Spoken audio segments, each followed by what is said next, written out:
Taphataa Arsenal barbaadaa ture Sheeskoon gara Manchester United, inni Manchester United barbaadaa ture Gyökeres ammoo gara Arsenal galeera. Garuu kilaba kamtuu milkaa'e jettu maali wal caalu? Waggoota sadan darban Arsenal hanga dhumaatti waancaa falmachuun Manchester City fi Liverpooliif harka kennuun xumure. Waancaa Premier League waggoota 20 oliif kilabicharraa fagaate taphataan duraanii Arsenal kan amma kilabicha leenjisaa jiran Mikel Artetaan gara injifannootti deebisu jedhamee abdatamaa ture. Bara darbee yeroo Manchester City gadi bu'u Liverpool cimee dhufuun waancaa Premier League mo'ate. Arsenal miidhama Saakaa fi Odegaard fi kaaniin gara boodaatti qabxiisa barbaachisu guutuu argachuu hin dandeenye.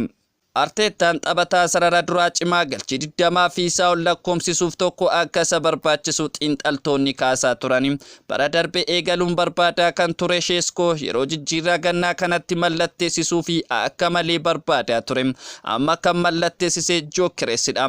Gyökeres kilaba biyya Portugal yoo ta'u taphataa kana waggaa 2 dura ture Coventry irraa kan mallatteessise. Arsenal amma taphataa waggaa 2 keessatti taphoota 102 irratti galchii 97 lakkoomsise harka galfate.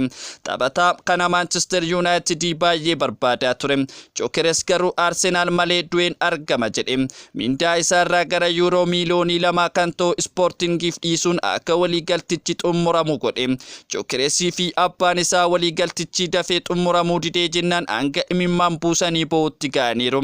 Arsenal Sheeskoo dhiisee fuula isaa gara Gyökeresitti erga deebisee halkanii fi guyyaa irratti hojjechuun taphaticha harkasaa galfatee jira. Mee garaagarummaa taphattoota kanneenii haa ilaallu. Gyökeres liigii Portugal keessa waggaa 2 qofa ture. Umuriin isaa ganna 27 yoo ta'u yeroo ga'umsa isaa guddaa kennuu danda'u irra jira.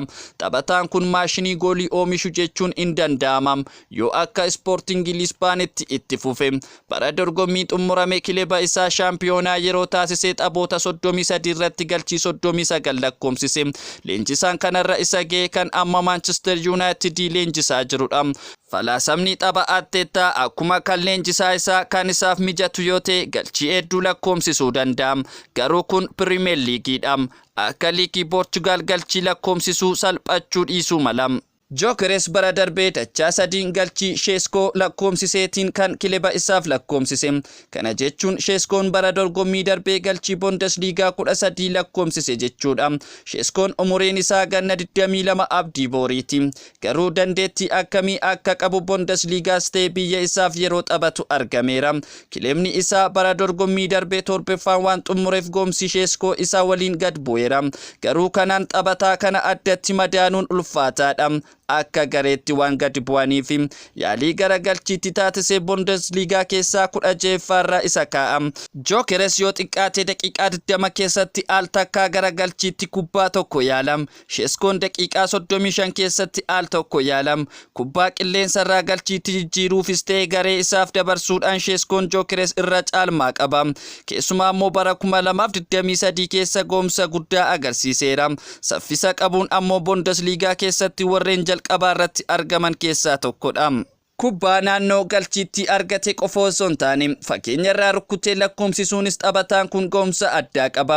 Taphattoota liigota Awurooppaa gurguddoo 5 keessa taphatanii fi umuriin isaanii waggaa 23 gartaan keessa galchii lakkoomsisuun tokkoffaadha.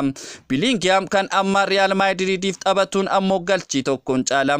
Yoo Manchester Uniteditti akka gareetti bayyaannate dorgomaa jabaa ta'ee fi Sheeskoon galchii hedduu lakkoomsisuu danda'a.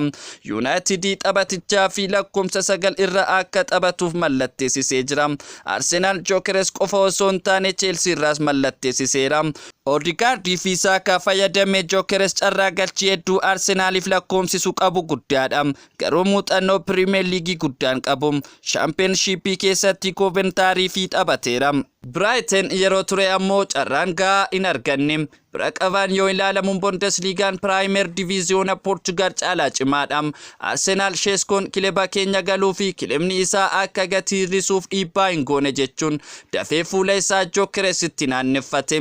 Amma falmiin Manchester United fi Newcastle gidduutti. Taphataa kanaaf godhamaa jiruun odeeffannoon ba'aa jiru Sheeskoon Man United galuu akka barbaadudha. Kun kan milkaa'u yoo ta'e galchii hedduu lakkoomsisuu deemsisuuf bara darbe kan rakkate United gogiinsa kana keessa hin baa jedhamee tilmaamama. Arsenal immoo galchii Gyökeresin dheebuu waancaa Premier League in injifatas jedhamaa jira.